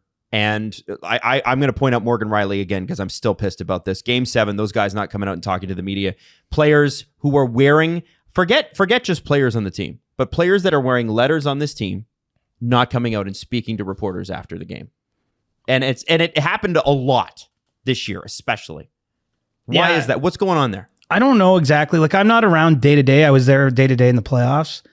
But definitely after the game, they only make X number of players available these days. And But if you're wearing a letter, should I you think- not be available? for sure, I mean, I'm old. The thought is old. But Wise. it is not that long ago that you would walk in a dressing room after a game, even just game 28, and a large section, 60% of the players would all be in there already. And you could, obviously the main player of the day gets a big scrum, whoever scores 2 goals or whatever. But like, that's how I got to know Leo Komarov. He was always in there. I'd always just BS with him about like, he wasn't ever the star, or very rarely was like he wasn't the main character of the game, but he would always be there and he'd always do interviews and he'd tell it like it was. But they don't do it that way anymore. Like, I think that's their effort to manage it a little bit, but I don't know that for sure. Cause honestly, it would be unfair for me to come here and like smack the process. Cause I'm not there. I don't go to a lot of games. AG1, tell me how it's a part of your day. Well, first you take it out of the fridge, and then you take the scoop. And I like to put a little water in the cup first, then put the scoop of AG1 in, then fill it with more water, shake it up real good, and then put it in my face. Do you not put ice in there too, Jesse? How do you Not handle it? what are you talking about, Adam? No, you don't. You just agitate the stuff and I get think it in there. if you wanted to get nuts, you could. You absolutely Then you could. can't drink it. Well, a little bit of ice. No, a little bit of ice to break it up. Anybody who's like a big time water drinker like myself knows that if you don't drink cold water. Why not? You want to drink room temperature water so you can drink it because you can't like drink cold water. It's too cold. No. This What are you isn't talking about? This isn't in the script. Ice water. This isn't in the script. AG1sicle. There you go. Your treat ice this water's summer. too cold. You need to just drink your AG1. It's 8 ounces of water. What are you talking about? Ice water. Could you do an AG1sicle though? For sure could. We have the science. But it's ridiculous. You want to drink the whole powder that you put in there. Jesse, I'll tell you what's ridiculous. Folate, magnesium, vitamin C, zinc. It supports your immune system. It supports your gut. And usually feel better too, which I think you both do. Right? Yeah. Right? I'm hung up on this ice water. If thing. you want to take ownership, I was just thinking more of like an agitator, right? Like it breaks the Yeah, powder. I think you're You don't need- agitating. you don't Jesse. need that. If you want to Put it, take it comes with a bottle. You put it in there and you shake it. If you want to take ownership of your health, try AG1. Ice or no ice, it's up to you. No, Free no 1-year ice. supply of vitamin D3, K2, and 5 free AG1 travel packs with your first purchase. Go to drinkag1.com/STP. That's drinkag1.com/ SDP. I was caught up in the popsicle idea. check it out. Let's talk about the rest of the moves that they made, because obviously, let's start in goal. We were talking about bets earlier in the show. They made a bet on Joe Woll. I like it. You like that bet? I do like it. What do you think this organization sees in this guy? Do they see a potential number one? For sure. Okay. They think he's a star. Why can't he stay healthy? That's what they're trying to get to the bottom of. Because if you look at his injury history, it's not one area of his body or It's all over. one certain movement that's caused an issue. Like the ankle thing this year came up out of nowhere. I think he's had a shoulder in the past. It was his back that got him in the playoffs. It's not a lack of fitness. Mm-hmm. He's ripped, actually. If you see him, he's in great shape. But like maybe he's not training a certain way. Like I think they have to get to the bottom of that. Even with that the case, though, I think it's the right bet. Because you might say, well, you got to see it next year. Well, it's like, well, if you see it next year, like what happens if you really see it next year? Jesse, you made a really good point. Then what do you do? We're at $3.6 million. If he's an average starter, Yeah. that puts him where? I believe it's the 25th-ish highest goalie And that's- contract in the league. And that's not this year. That's next year. Yeah, that's 25, the 26. new one. Is he's around the 25th highest paid goaltender in the league, and if he's that, like that would be underwhelming. Like I think Right. Leafs fans would be upset. So the fact that he's getting paid this little on paper compared to the other goaltenders, I think it's a fantastic deal. I like that they got ahead of it. I want to see more of this from lots of teams. I think it's smart to sign your good young players early. Yes, there's risk. There's risk with literally every single contract. Mm-hmm. You could sign Connor McDavid to a $2 million a year contract, and there's risk he might get injured. And then what do you Yeah, do with of that $2 million? Like, I mean, LTIR. That's what right. you do. But you know what I'm saying? Like, it's like there's nothing is without risk, but I think it's a smart bet. Joseph Woll, when he plays, has been tremendous. He was great in the Boston series. He was great against Florida in the second round. No reason last to year. think he won't be better. Yep. And you hope he's healthier. And obviously they're working with him on it's more than hope for the Leafs because they're working with him on it. I don't know exactly what that entails. Another guy who's got almost no play but was a free agent signing is Anthony Stolarz. And this is a guy that when he was drafted by Philadelphia, they saw him and Carter Hart as the two guys fighting for the crease in Philly until he blew out his knee. Anaheim signs him. They rehab his career. They rehab the knee. He goes to Florida this year, wins the cup, steals games from Spencer Knight. What's your sense of this player? He seems confident. He's confident. He's 6'6" or 7" and super athletic. Everybody raves about him that plays with him and knows him. I think it's a smart bet again. He's late 20s, so you might be like, whoa. So is Woll, though, right? 26. Woll's more like mid 20s. No. Mid. But But I will say that with Stolarz, like Wolf's you have to, 25. right. Okay. And you got to look at some goalies like Cam. 3 days, he's 26. okay. Happy birthday, Joe. Happy birthday, Joe. Play a tune on the piano. He's a pianist. He seems like a great teammate. Oh, too, Joe he's Woll. Like the everybody nicest- loves him. The nicest guy in the small ways that I get to know the players, but he always hangs around and chats and is very engaged. But about Anthony Stolarz, the goalie people love him. They say like he is a great candidate to play more than he's ever played because that would be the only but to the signing. He's only, he's played 20, 25 games a year at the top end in the NHL. And you have to remember, a lot of goalies don't become a more regular goaltender until their 30s. It's just a fact of the position. Like I think Cam Talbot didn't emerge as someone who played a lot of games until his late 20s/early 30s. That's the kind of guy that they're trying to sign Cam Talbot before he's Cam Talbot. They're trying to sign him before he becomes, and I'm not saying Talbot's totally washed, but he's 37. He was another option they could have had as a 1B type of goalie. I think it's smarter to sign this player that's likely got still some ceiling to reach. And, let's face it, the guys my height aren't playing net in the NHL these days. Mm-hmm. And so when you have a big athletic goaltender that everyone speaks highly of, that has some experience, that has a proven track record in a smaller number of games, albeit, why not? Like, you're not signing him to play 50. Like, I think they want Woll playing 50 or 48. Yeah. You're hoping that Joseph Woll is your main guy, but I think I like the play there. It was him or Boissois to me. And I think Stolarz probably has maybe a bit more upside. Boissois done it more in the past, but you're trying to sign the guy before he does this, right? Right. Like that gets lost in all this. Like the proven commodities unfortunately, sometimes on the way down. You're paying them for the past rather than the future a lot. Whereas I think this is a bet on, and the reason Stolarz, one of the reasons he came to Toronto is because he sees, hey, Joseph Woll's a good young goalie, but I might get to play more there. Like he's going somewhere, like he wants that opportunity. And so I think it'll be another year of a bit of back and forth. There'll probably one period where we're doing, if the playoffs started today, who starts? Like we'll be doing that game again. And it's probably an open question. Like obviously Joseph Woll sitting here in July is the most likely option, but if Stolarz outperforms him, run with it. Yeah. Yeah. And I don't mind. I just don't mind the deal. When you look at their other options, like to me, it makes a lot of sense.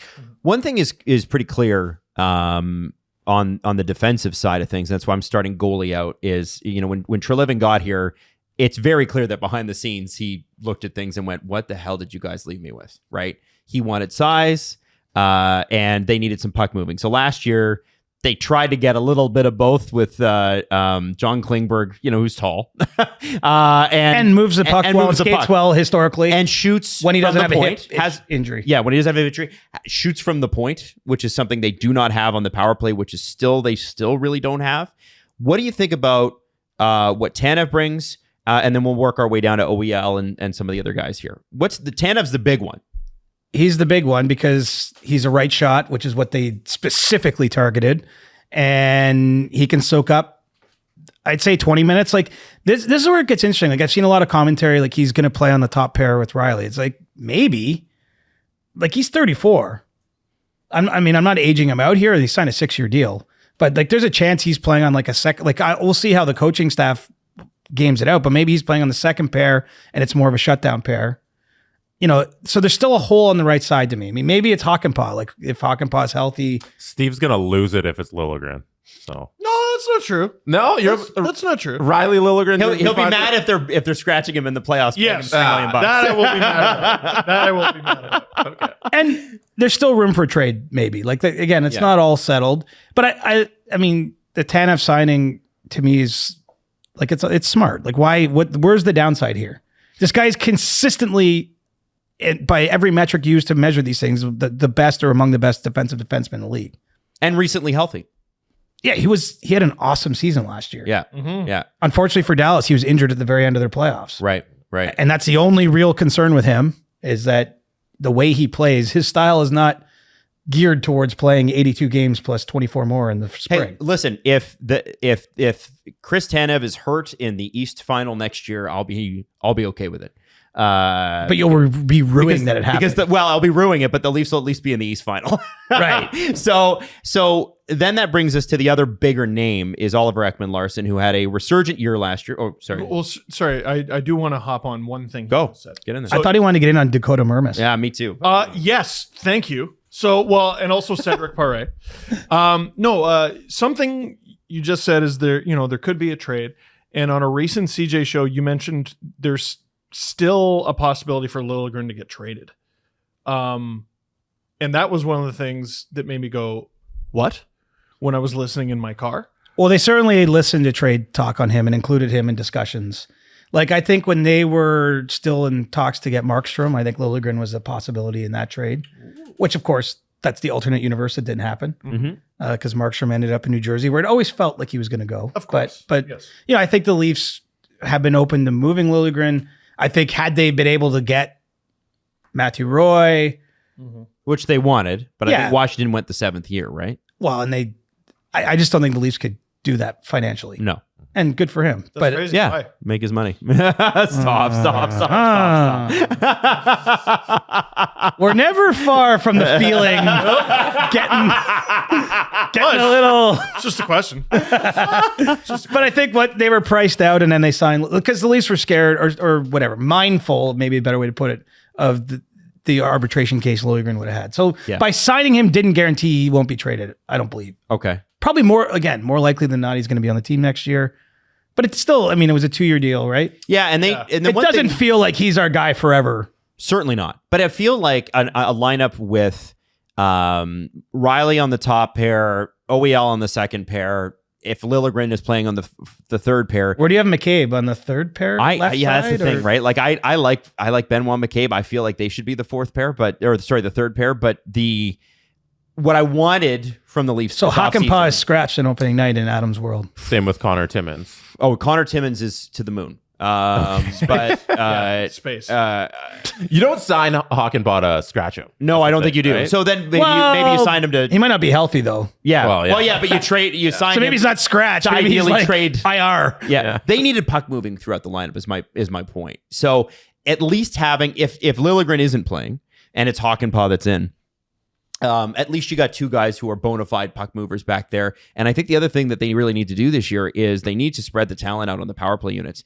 because loading up on power play one, as much as it's seen overall success year after year, right around March it dies because teams figure it out, they make no adjustments, and the second power play unit stinks, and so the Leafs can't play them. If we create some competition here and actually have players going, you know what, our unit's better than your unit, I feel like that might be a better solution for them long term. And they have the talent to do it.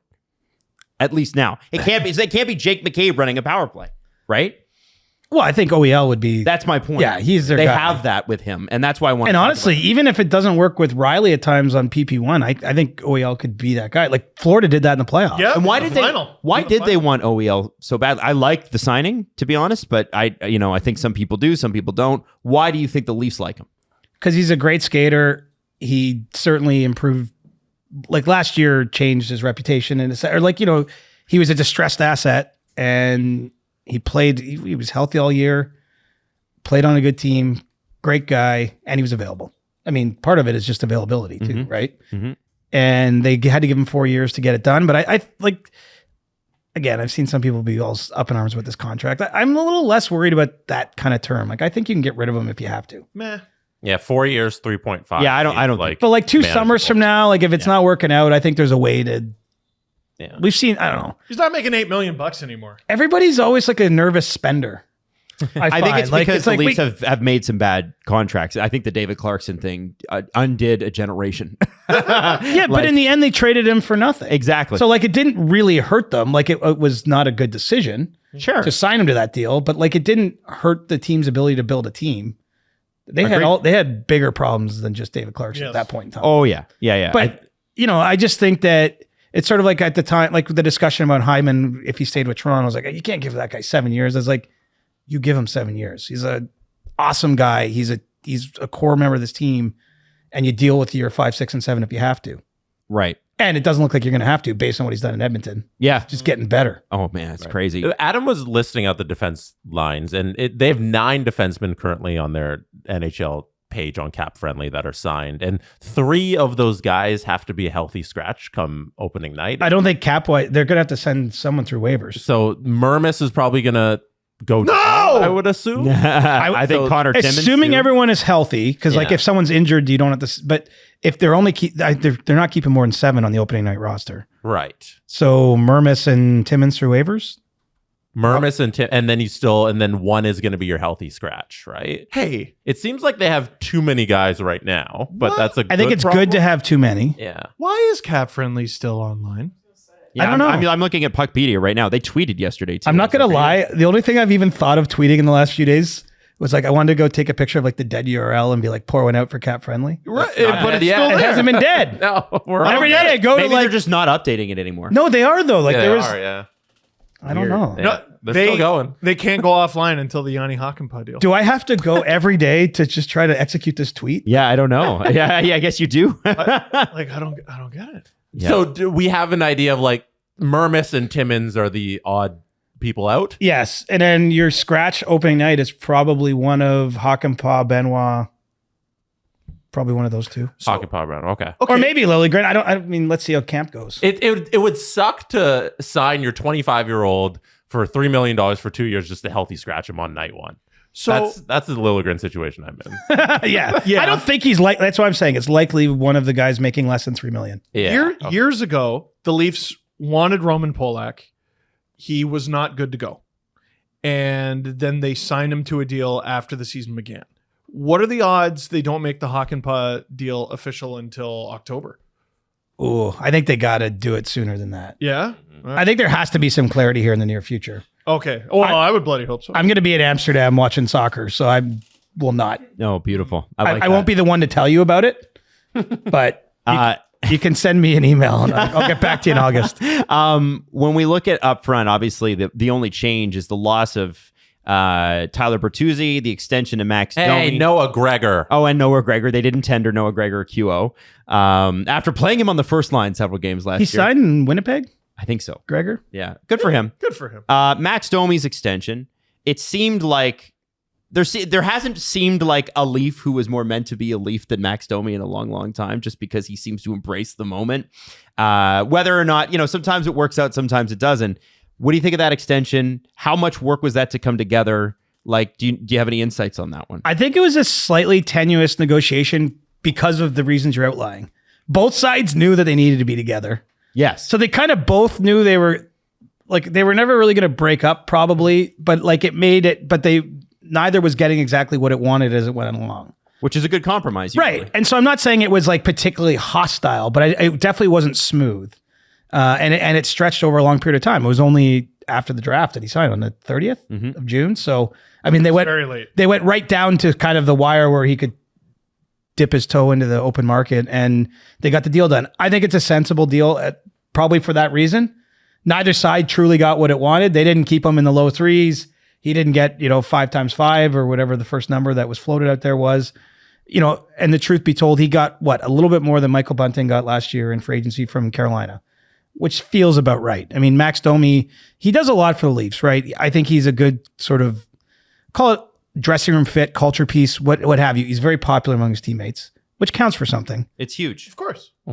He's liked at work. And Personality higher. I think he's got the ties to his dad, but like he pretty clearly once he got comfortable, like he felt like he looked great with Matthews. He felt like a Leaf. He looked great with Matthews. And he can play with Matthews, but he can also be your third line center in a pinch. Like, I think he gives some flexibility, and he's not making a silly amount of money in free agency. Right. So Bunting was 4.5 by 3 years, and Domi is 3.75 by 4. So it's close to the same money, right? But over one more year. One more year, yeah. I know that they were always kind of a comparable. Mm-hmm. Yeah. Like they were one of that. They were one I just like that Domi plays center. Yes. He can do that. And so it's like one of these ones, I don't know how anyone could be that upset about it. I don't think anybody is. Like, what do you think of how he announced the contract?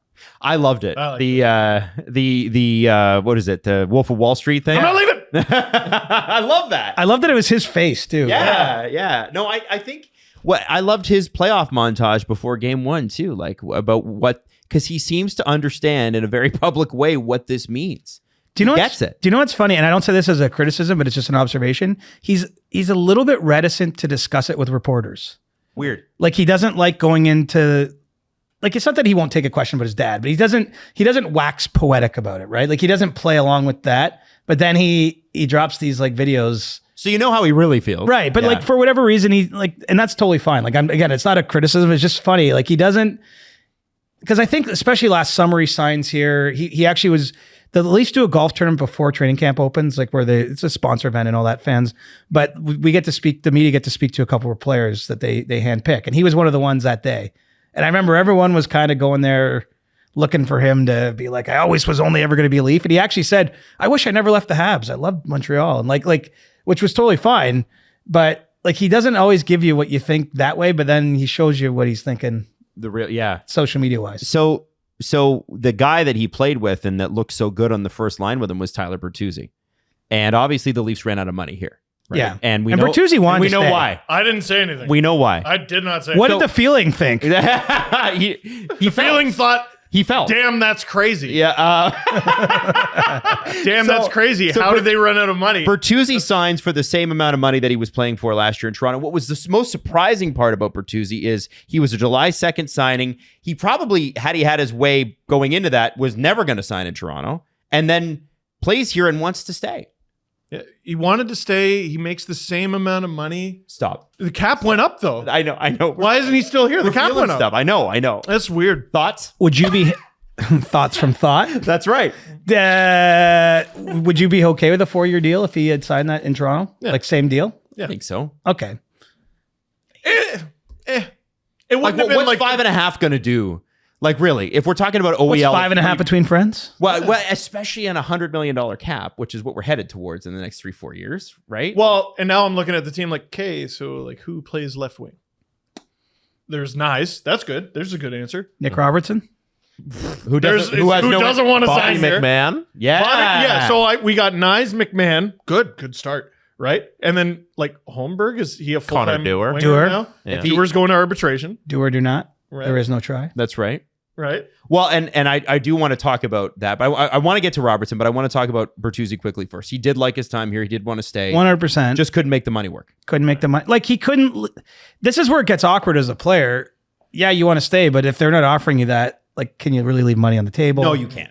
And I think that's just where it got to. Like, there was no bad feelings. There's no like, you're crazy for asking for that. They just didn't feel like they could give him that. Well, he And- left money on the table last year too. Well, he might have overplayed his hand last year. Well, exactly. well, I think he was left looking money for a on the table, longer like- term deal on July 1st. Yeah. That didn't materialize. Other teams pivoted in other directions. And then July 2nd, it's like, okay, what's available still? what's the best next decision I can make? And And we saw this year, if you don't sign by July 1st, you're kind of screwed. oh man, This year was nuts. Yeah, this year's been crazy. it's like dog ate your homework time if you Yeah. miss that day. Like what do you like say? What's up? Going to be a lot of surprise PTOs, right? Like, I guess, but like, what's the best player left now? Daniel Sprung.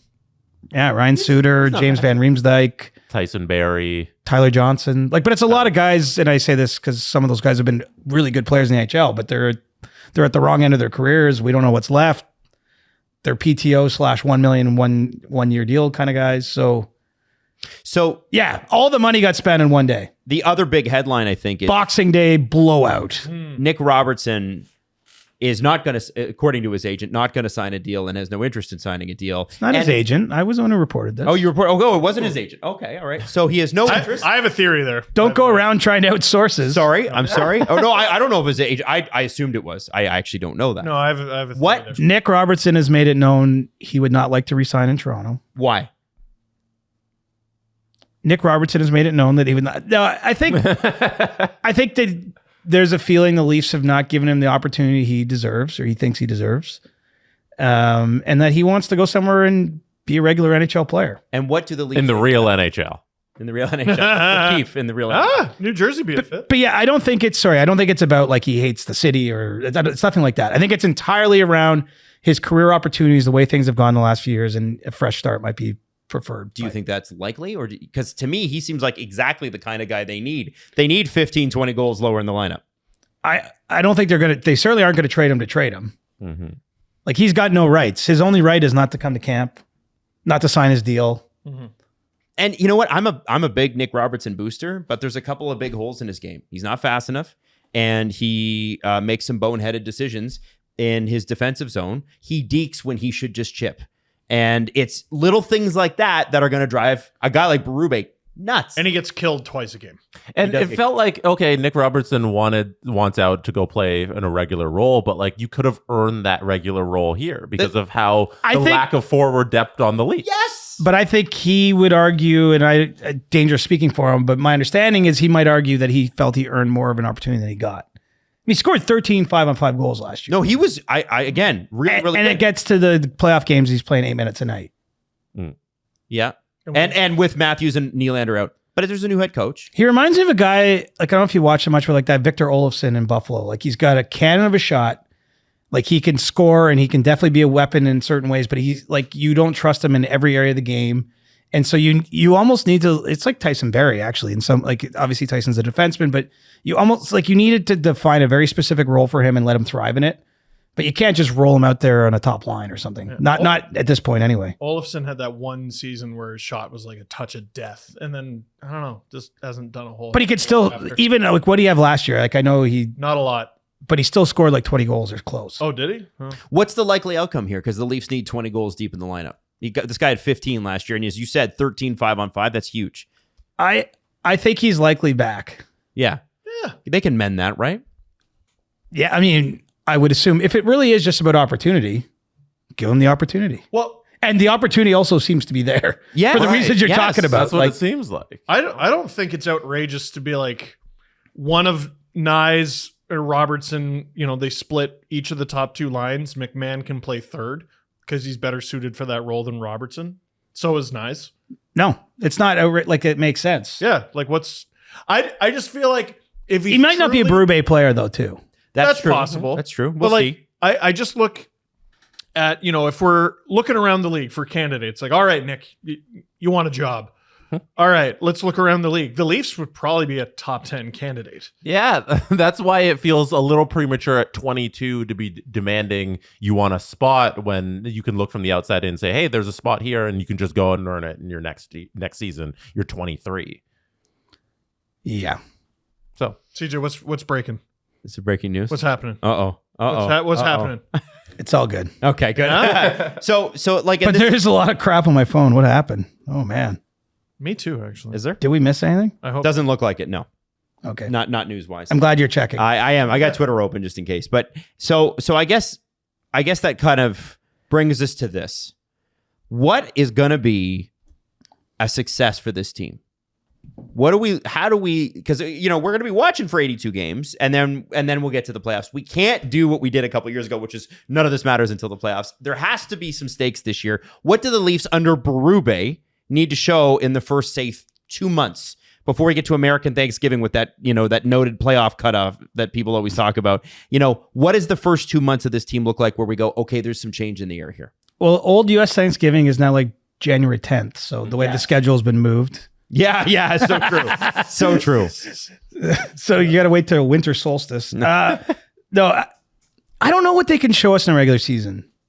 They've been a really good team in the regular season. they've been one of the most successul regular season teams in the last 5 years. I think if you look at it, they're like fifth most in wins and points combined over those. Like they've been an objectively elite team in the regular season And never won a division. Canadian Right. division. They did win Astros. one. They They won the did win Canadian one. division. Yeah. Okay, fair. Then what happened? Exactly. Yeah. Exactly. Whoa! Freaky Friday over here. The Whoa. feeling and the thought. They have aligned for a second time. Lightning just struck the studio. Incredible. This is incredible. I can't believe I'm here. Yeah, they haven't won a division. They haven't won a President's Trophy. But like, does any of that? I'm not saying it doesn't matter. Like, it would be nice. Mm-hmm. But do you think anyone in New York who's like hitting the table for a Trouba trade right now cares that they won the President's It'd be Trophy? nice to have guaranteed home ice advantage, I think. Or mostly go guaranteed. Do you know the record when they've been playing on home ice? the Leafs? Or it's actually really, really, really shit. I don't know it off by heart. I don't either, but I know they It's won bad. 1 out of 5 home games, I think, or 1 out of 6 the previous Yeah. year. Oh my God. Keefe had it's wild how many losses he had because most coaches get fired before they reach that amount of losses. Like on home ice, I mean. Not saying that to diss the guy, it's just the truth. Well, and you're expecting on home ice that the coach is was making decisions and taking advantage of last change and all that to try to not have that happen. His record was like 8-16 or something. Right, but then he could probably be like, yeah, but look at our road record. Whoa, yeah. It's also mid. Steve, you're Because they keep losing in the freaking I did only from 2018 onwards. So since the 2019 playoffs, the Toronto Maple Leafs at home are 7-16. Oh my God. So that's 1 year of Babcock. And because Babcock was there 29. Well, this isn't just the coach. No. It's also the players. What else might it be? Oh. Okay, let's think about who's been there the whole time. Let's not do that. What? It can't be many guys because that's a long period of time, right? So I bet it's so since 2020, if you want to move a year, Yeah. they're 6-14. So That's even worse. still pretty bad. yeah. Yeah. So yeah, it's even worse. So yeah, I'm just saying having home ice advantage through the playoffs might not be what you think it is. You brought Although Florida just won the Stanley Cup in Game 7 on home ice after nearly frittering Blowing that it. series away. Yeah.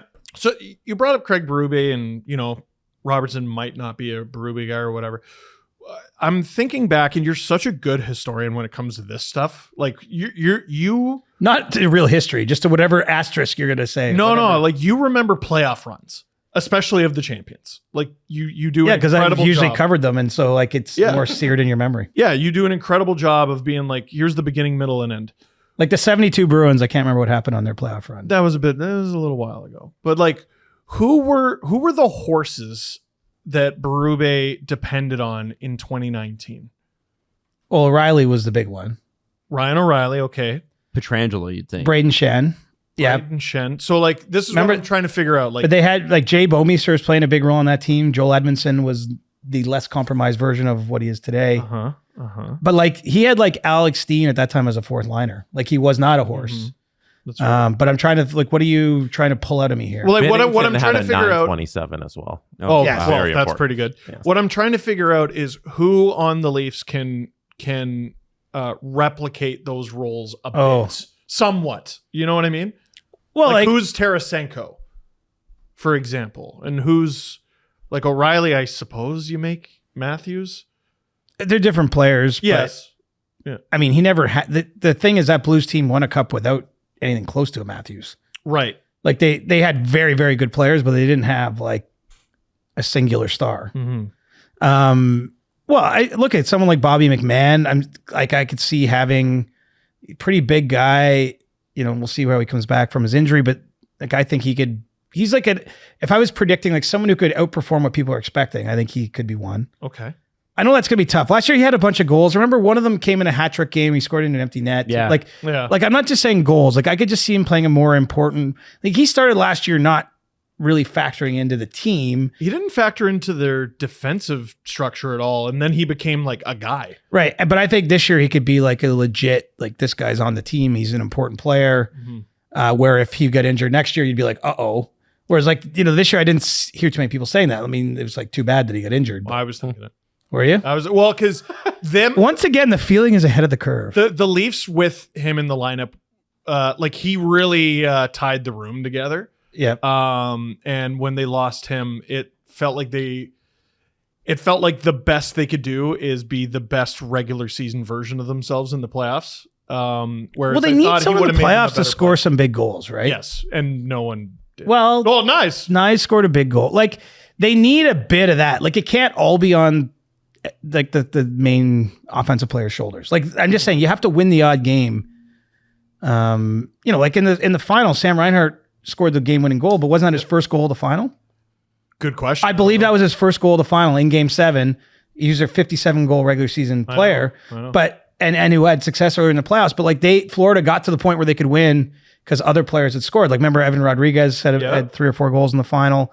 Like it can't all just be the top players all the time. Reinhardt did not have a mind-blowing. That's not to excuse the top. I'm not saying that, but like it's just the fact. If you look at it, even Connor McDavid, everyone was losing their minds. He didn't have a point in the last 2 games. But like no star player has a point in every game in the playoffs, and no team wins just on the back of goals from Matthew, like the equivalent of Matthews on their team.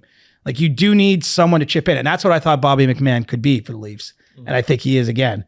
That's why when you're looking at the lineup now, you're like, who else could be those players? Like, Well, I think Calle Yarncroke healthy can be. I like him. He scores 20. everyone's down on him all of a sudden. I don't know. I think it's because he's a player that makes over $2 million. That's the only reason. Did you know I like $2 million Calle. is like nothing? It's just nothing. because in the of Leafs, though. They yeah, don't Leafs need- world. It's a lot. Like they don't need to get rid of his contract. he's got a big shot though, like for a surprisingly lethal shot. I feel like I liked that line so much down the stretch, and then the playoffs came, and I was like, oh, womp womp. They just didn't do a hell of a lot. Yeah, so I look at this and I think you're right, Chris, which brings us to David Kampf. David Kampf, $2.5 million or $2.4 million, and you know, is a centerman and was Brad Treliving's, I think, first contract extension with the Leafs. Which Just before the draft in Nashville. So like, you know, seems like he probably needs to slot in at the 4th center. They tried him at 3C, it didn't work great. Is that a guy that's still here in September, October? Probably, but like certainly they would move him. I just think for the reasons you're highlighting, it might be tough right now. And he took a step back last season. I actually think he was pretty strong by the end. Yes. But certainly early in the year, he gets scratched for a game, broke up his own personal Ironman streak at 300 or 400 games. His wife Instagrammed about it. Saw that. None of us realized he had the Ironman streak until his wife Instagrammed about it. I mean, but wasn't top of mind. I mean, he's a really useful player. The question is, are they devoting too many resources to him on a team that doesn't have a lot of resources? That to me is like the beginning and end of the discussion. Right. Like he is without question a useful defensive center, but some useful defensive centers get paid $1.2 million, not 2.4. And you might say, well, what's the difference in this case? Well, the difference is the Leafs are down $1.2 million player with him there. And so I think that they could move him, but I don't know how many trades we're going to see. Yeah, what are you going to get? Like, yeah. And it didn't happen. Like if we were doing this in January 25th or June 25th. Oh man, where am I? You're almost done. July 8th. Yeah, but if we were doing this before the draft and everything, I might have said, hey, like that's among the players. Liljegren's among the players they would move. I think Yarncroke they would have looked at too. But now it's just, I mean, if let's say they trade him for nothing, just for Sure. who are they signing for the? They got to fill that hole, right? This is the point. Is like now, Connor Dewar. now you've missed the window to really sign players. So unless you're trading him in a, that'd be a weird trade. Fourth line center for fourth line center, maybe. Mm-hmm. Probably not. I think he's here. Okay. So let me ask He you just this. won a gold medal for Czechia at Yes, he the did. World Hockey Championship. What's the best deal the Leafs were not able to pull off? Marner for Dangle. Yeah. Like, is it Matt Roy? Is it, you know, like what was the thing that we're like, oh, we think we got this and then it didn't It happen? would have saved them more than $10 million if they pulled that trade off. Yeah. I think Matt Roy was a little bit of the one that got away. Like they were interested in Brady Shea, but I think it was pretty clear early on that wasn't going to be it. I don't like they called on Pesci, but I didn't get the sense that was ever. Mm-hmm. But I feel like Roy was a big target. And if you look at what he does, like if you had have added Tanev and Roy, like that's significant for your top four. Like that's literally two guys that play the right side that really can eat minutes and not a lot happens defensively when they're on the ice. And we're talking about a different blue line. Like the Leafs defensively, we haven't really hit on this, but like it's been a problem. Right? Yeah. Lack of resources. And so weirdly, because didn't you like how they played? I will say this. Didn't you like how they played games 5, 6, and 7? Very much. I'm sure you didn't like the outcome of they game were 7. fabulous. That Yeah. little run they Very had, much. You know, Very much like that. Finally played like a team that could like lock out a big game. Yeah. They played We playoff should- style games. We should base the whole future of the team on those 3 games like we did in 2019 with Babcock. No, but I'm saying I think that's the vision that management has for them. And some will hate it. They haven't changed a lick. Some will hate it. Mm-hmm. But it's hard. I don't know. Edmonton was as close as you could be to being a team that's pretty high scoring that nearly won the cup. Like, But they played some team defense in there. oh, for sure. They didn't win every game 8-6, but they could. Yeah. They would if you wanted to do that. Yeah. And remember, they won, was it 8-1, game 4 in the final? Oh, Jesus. It was over fast. They were capable of scoring a lot of goals. Mm-hmm. And they, like, look at Edmonton's offseason was good. It was very, very good. Yeah. Like, the guys they kept at the money they kept the right guys, in my opinion. They add Arvidsson. They add, Arvidsson is a sleeper, by the way. they add He's Jeff great. Skinner to that group. Yeah. And I there mean- still might be an Evander Kane trade coming. Who knows about that? Yeah, I mean, they just they dumped some money there with McLeod. Yeah. Losing McLeod hurts. Getting Savoy in there. Holy shit. Fabulous asset management by them. Savoy? Savoy. Savoy. He's He's from St. Albert. He's an Edmonton boy. Oh, And And they just cut his brother like a week ago. Oh, really? Yeah, that Carter Savoy, they didn't re-sign him or anything, and then they bring in his brother. So some drama going on in the household. Damn. I'm guessing though, like, you know, Matthew Savoy only played 1 game for Buffalo. You must be pretty pumped that he might get a chance to Yeah. play for his hometown team and actually play in the NHL. Yeah, absolutely. Okay, so Edmonton had like a sneaky good offseason. who's your biggest offseason? And I'm including draft, I'm including trades, I'm including free agency. Biggest offseason winner, biggest offseason loser. Nashville. Nashville biggest winner. Yeah. And like, it's sort of obvious, I guess, because they signed the highest profile guys, but they signed 2 first-line wingers. Yeah. yeah. And they For already good money too. And they signed Brady Shea, who, like, on a normal team, I would say would be a first pairing guy. But when you have Yossi there, maybe you're able to spread it 2 pairings. They already have Saros, who they just extended this offseason. And they still have Askarov if they want to make a trade. Yeah, like usually when you sign all the names, it like you get all the hype and then it disappoints. I don't think this is going to disappoint. Well, I got to tell you, having watched against my will, watched that first round series between Vancouver and Nashville, which was the most boring playoff series I've ever seen. It was boring because Nashville controlled it. Nashville And they couldn't score last and they year. couldn't score. If I kept saying, if they're going to score, I'm telling you, they could win the division this year. They're that smothering. Well, They're that good. and they didn't just get 2 first-line players. They got 2 first-line players with a gigantic chip on their shoulders. Do you know how proud Steven Stamkos is? I've never talked to him, but tell us. I would love to know. Like, no matter what he ever said publicly, I'm not saying he ever lacked for motivation, but he has got so much fire in his belly right now. Jonathan Marchessault didn't even hide it. He called Vegas out for not making a legitimate offer to him. Yeah, he called Vegas out for doing what Vegas always does. Right. But he is a golden misfit. He won the Conn Smythe Trophy 2 years ago, and he just had his best offensive season in the NHL. I know he's older. So, like, this isn't going to last forever, but I think Nashville had the best offseason. I think they're going to be a force to be reckoned with. Who had the worst? Carolina. Yeah? Everyone out the door, no one really in. And no Nature's trade. And a top 5 team for a number of years, like similar to the Leafs in the regular season, unsimilar to the Leafs, they've won the playoff year round every of those years. But I do think that they lost the most, and I don't see a path to recovery. I don't even know if it was avoidable. Like, I think the die was cast. Like, Eric Tulsky just took over. I'm not blaming Eric per se, but like they didn't sign Pesce a year ago. They didn't sign Shea a year ago. They let Teravainen go.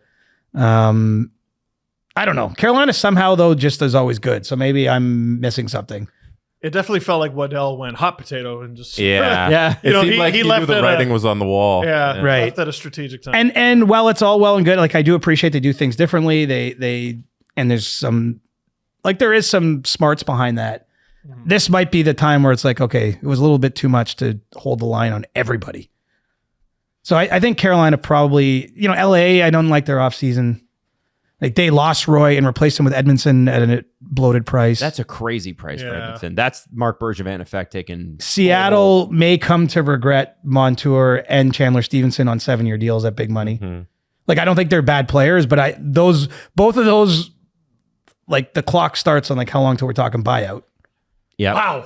Well, just because there's 7-year deals for guys that are 30, like it's not. This is again. I'm not hitting at the players here. It felt a little desperate. Like it felt like they really. I mean, I think in Seattle, they didn't. I mean, they missed the playoffs this year after making it round 2 last year.